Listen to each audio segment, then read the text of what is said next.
কিছু কিছু জায়গায় দুর্নীতির আভাস পাওয়া গিয়েছে, আর সেই কারণেই তদন্ত হচ্ছে। বেসরকারি মেডিকেল কলেজগুলিতেও দুর্নীতির খোঁজ মিলেছে বলে মন্তব্য করেছেন স্বাস্থ্যমন্ত্রী শারদ মুখোপাধ্যায়।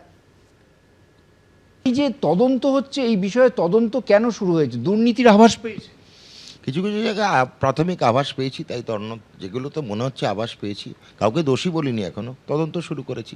বিভিন্ন বেসরকারি মেডিকেল কলেজেরও আভাস পাওয়া গেছে কিছু অনিয়মের। একটায় পাওয়া যাচ্ছে, যেগুলো অনিয়মের আওয়াজ পাওয়া যাচ্ছে তদন্ত শুরু করেছি।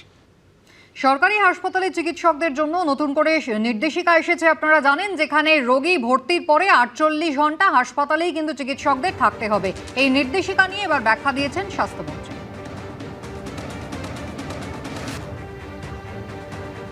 আমরা তো এক্সপেক্ট করি একজন রুগী এলো, একজন ডাক্তারবাবুর আন্ডারে ভর্তি হলো, তিনি সেই দিনটা তার অ্যাডমিশন ডে, আইপিডিটা পুরো তার হাতে, 24 ঘন্টা অ্যাডমিশন ডে চলে মিনিমাম। এবং যারা অপারেশন মানে শল্য চিকিৎসা যারা করে, তাদের রুগীদের এক্সপেকটেশন যে ডাক্তারবাবু পরের দিনও রাউন্ড দেবে। তখন 24 ঘন্টার পরের দিনটা, তার মানে মিনিমাম 48 ঘন্টা বাঞ্ছনীয় যে ডাক্তারবাবুকে রুগীরা এক্সপেক্ট করে, রুগীর বাড়ির লোকরা এক্সপেক্ট করে।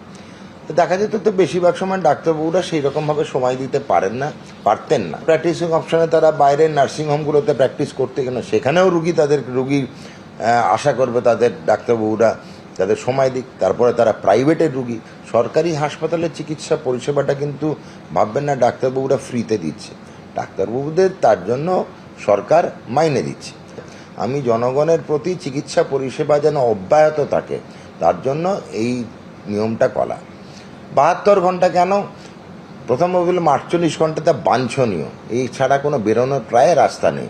72 ঘন্টা হচ্ছে আমাদের এক্সপেকটেশন পরিষেবা যাতে একটু উন্নত মানের হয়। অভিজ্ঞ চিকিৎসকরা যদি তৃতীয় দিনে রেজিস্ট্রার, রেসিডেন্ট, আরএমও কাম ক্লিনিক্যাল টিউটার এদের হাতে যদি ফেলে দিয়ে চলে যায়, চিকিৎসার ডিসিশন নেওয়াতে অনেক সময় অসুবিধা হতে পারে।